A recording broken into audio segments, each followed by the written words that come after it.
Hey everyone, hopefully you're having a good day. My name's Andy. My channel's Finding Value.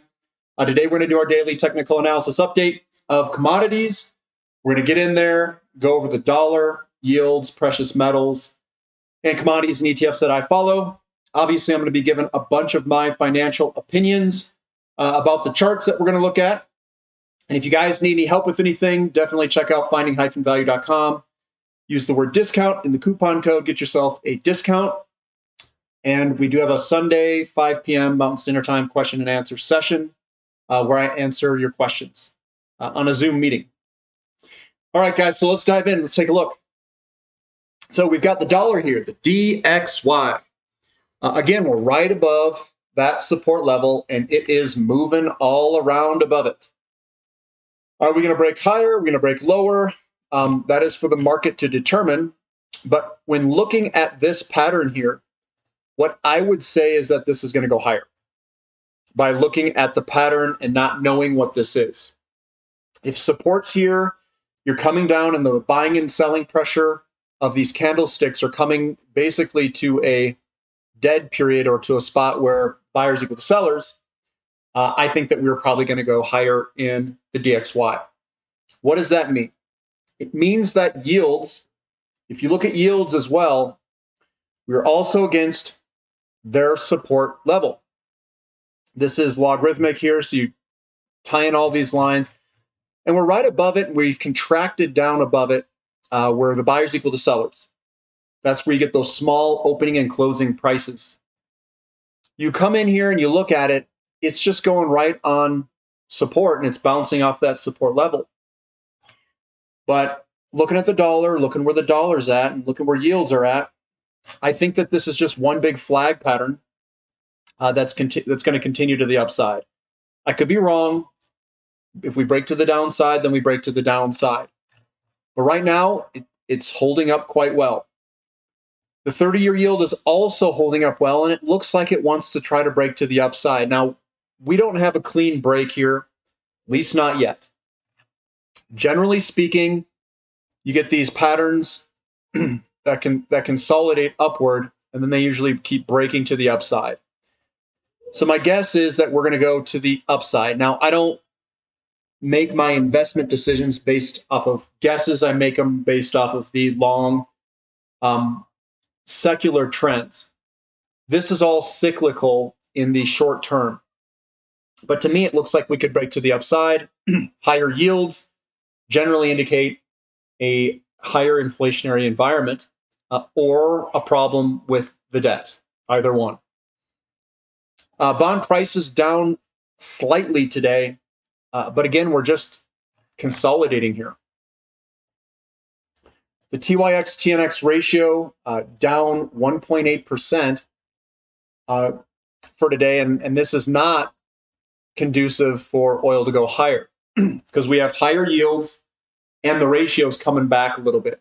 So we're probably going to see a pullback in gold, at least today, and we'll see where this ratio goes in the future. And this is the 2-year yield. The 2-year yield is bouncing off this support level to the upside. Higher yields, inverted yield curve.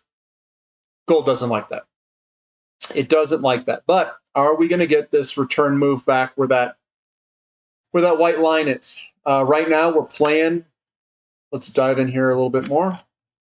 We've got kind of a shoulder-head-shoulder playing out, and eventually it could head back and do a retest move back to this breakout area. That is a possibility there.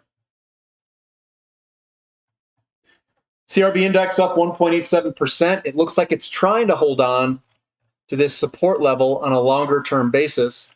There's that wick at the bottom it's trying to put in. And we'll see where this thing goes. Again, this is related to oil and other commodities that went up today. It was pretty strong today for commodities in general, outside of precious metals. CRB to S&P 500 down a little bit, 0.7%.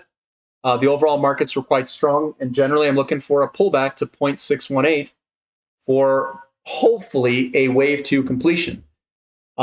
Again, we're just seeing where this ends. I'm not controlling where it goes. We're just seeing where the potential turning points could be. 0.618, where my cursor is, that's generally a good spot where a wave 2 would end and a wave 3 would begin. Wave 3 is a big wave to the upside. Gold down $32 an ounce. We do have a wick at the bottom. So if we go to a daily chart and look at the dailies, you can see this thing fell off a cliff and then it recovered throughout the day. So yes, it sold off a lot today, and we could head a little bit lower in the short term or go sideways. But again, we are on top of patterns. We've got support underneath us, and we might pull back a little bit in the short term before heading higher.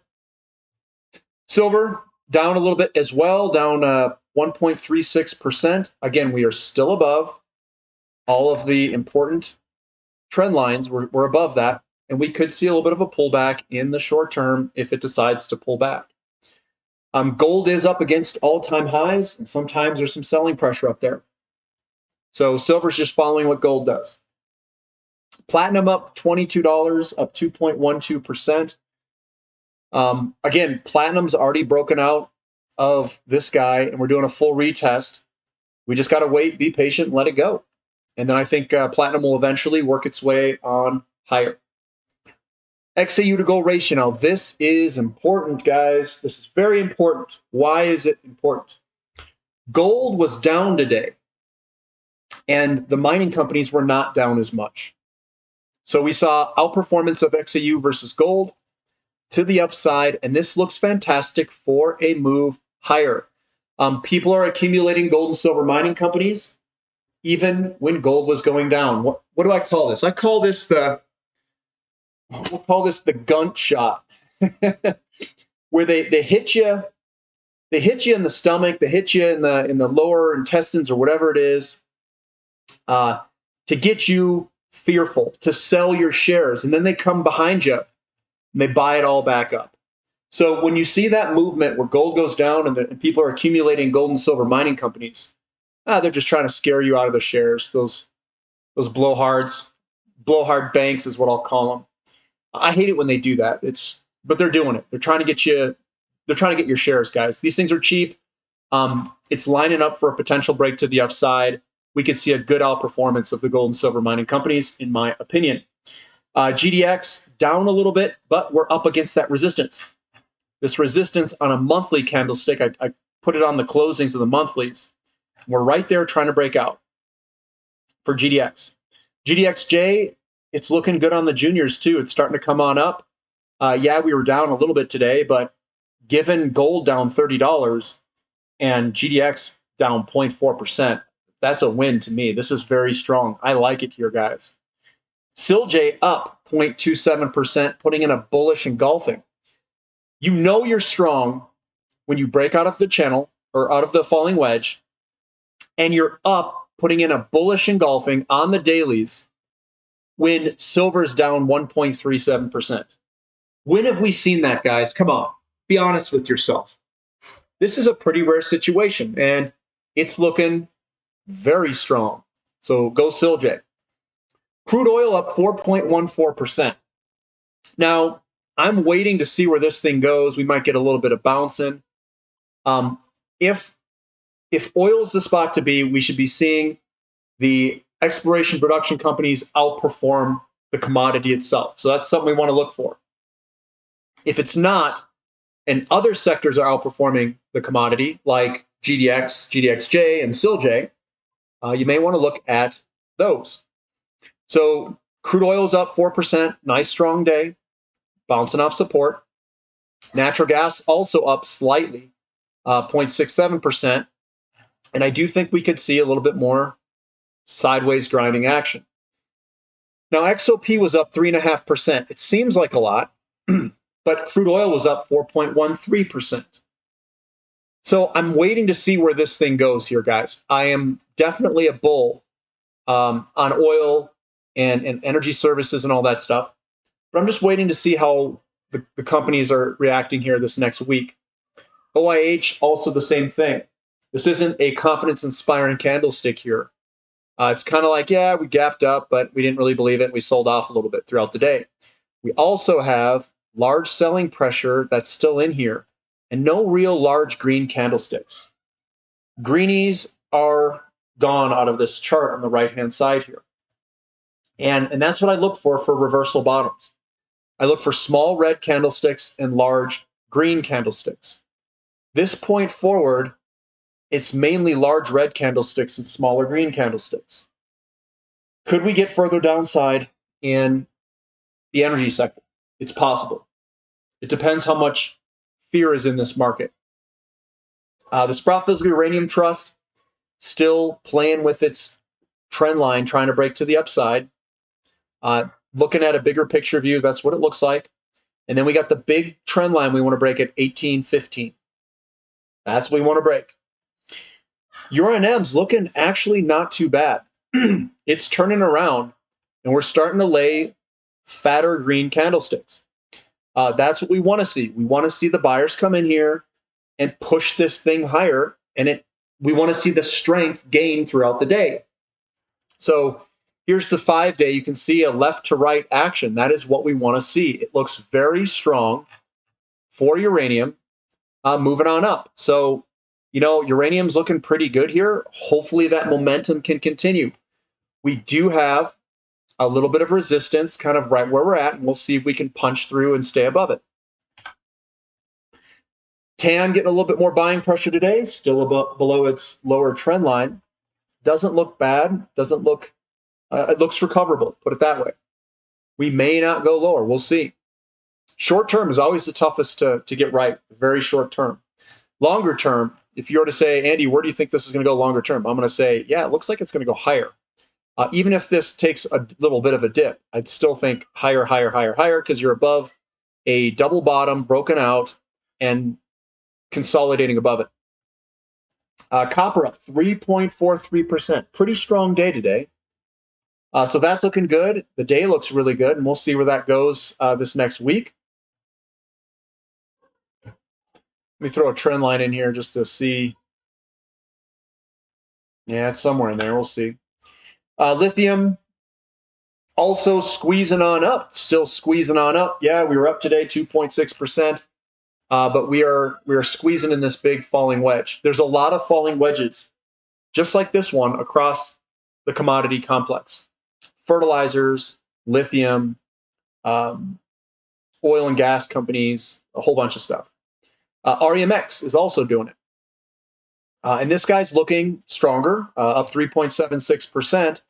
If we break out of here, it's going to be a fun little ride, guys, on REMX. But it's looking good. And we've got a large green candlestick here with smaller selling pressure. It looks like it wants to launch. That's what I look for in the characteristics before a launch. So REMX looks good.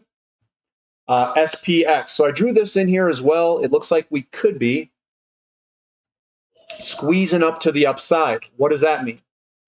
Well, I mean, if this squeezes up to the upside and we drop out of this support level, we could see some downside in the S&P 500 and potentially the NASDAQ. That could draw down a lot of other sectors too with it. So that's something also to watch. NASDAQ's doing it as well. But looks like it's turtle heading out of its little breakout. So we'll see if the momentum can bring us to the upside. Maybe we can run to the upside here for a little while. I'm not betting on it, but I'm saying it's possible if we can get a breakout here. EEM, 1.34% higher, looking strong. Very nice candlestick there. And I do think we're going to go higher, especially if the dollar goes lower. Broken down trend, and it looks like it's trying to put together a little run here. XHB up 1.71%. Moving with the overall markets, it looks okay. We've got a combination of buying and selling pressure all through here. MU up 2%. It's hanging in there. Again, I think this could potentially go lower.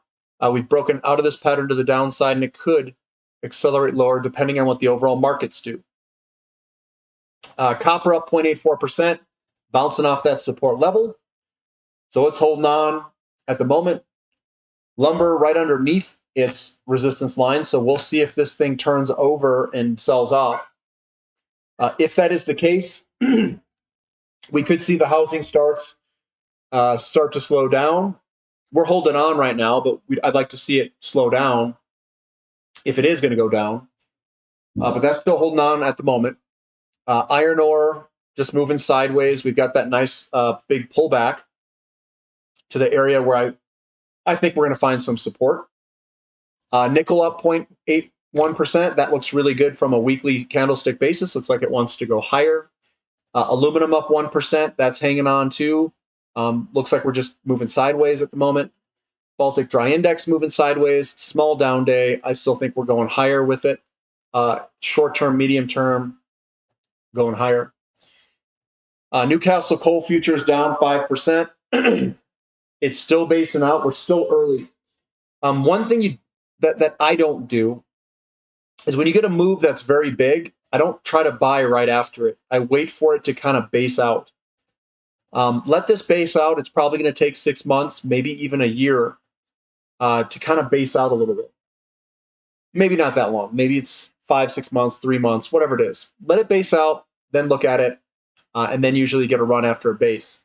But if you notice, the base here, this big move is all of this. So that's a massive base for a move and a breakout. It's going to come back and do a retest probably, and then it will run after it. So that's Newcastle coal. That's a big base, guys. That's all the way back to 2009. Ethereum rocketing higher today, up 6.14%. I still think it's going to move higher in the short term. Same with Bitcoin. Higher. It looks good. Big buying pressure, small selling pressure. It says and screams that it wants to go on up. But that's what I've got for today, guys. And I still think, of all the sectors, the information, what I'm seeing is that gold and silver is still the strong sector. It's strong when gold's down. It's strong when gold's up. And if we get that break of the XAU to gold ratio, you better bet I'm going to be bullish on that. Looking at the other sectors, we just got to see continued strength. If we see the overall markets break, S&P 500, NASDAQ, if they start to break higher, we could see an everything rally. And we could also see all of the commodities rally at some point together. That was what happened in wave 3 in the mid-2000s. They all rally together. Gold, silver, aluminum, copper, and the energy sectors. Maybe that's where we're at. We're going to have to see it for me to believe it. But right now, a little bit of basing out in some in some areas, and we're moving higher in the precious metals. Everything looks good. Looks good. If you like the content, give me a thumbs up. Subscribe to the channel. Subscribe to the website. And we'll catch you guys at 5 p.m. Mountain Standard Time on Sunday for your question and answer session. All right, guys. We'll catch you later. This is Finding Value.